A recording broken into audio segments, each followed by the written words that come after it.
It all started when God had decided to create an atmospheric ecosystem where man could have deep intimacy with the Father. Thus, He poured the Spirit so man could intake His personality.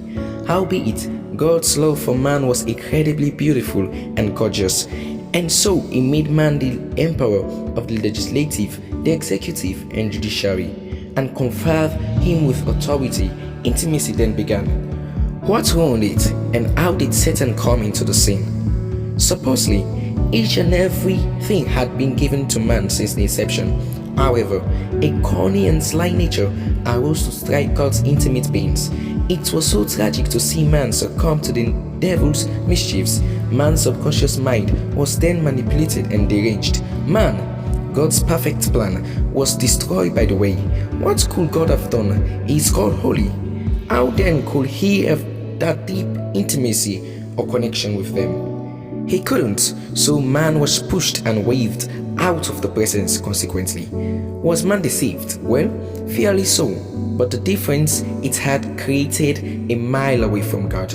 Man therefore was not in the right position to claim the inheritance or have any stabilized affiliation with the Father.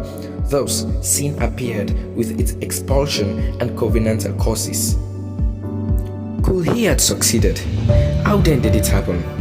Satan has projected himself to be the most fearsome beings ever lived. However, he is lesser than every other thing. People, churches, societies have exalted Satan to the extent that every person focuses on him rather than the truth. That is to say, Satan in no way could have succeeded or triumphed over man if only they understood the truth in every time. How then did it happen? That's a big question one needs to propound on before attempting to relate with God.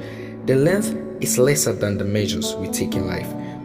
God wants us to take more measures because it is not how long you have been serving God, but how willing are you? Are you willing to go deep? Satan understands that by nature man had fallen and has a weak mind, so he projects into man's mind and recreates man's previous state in order to halt and hamper the relationship between him and God.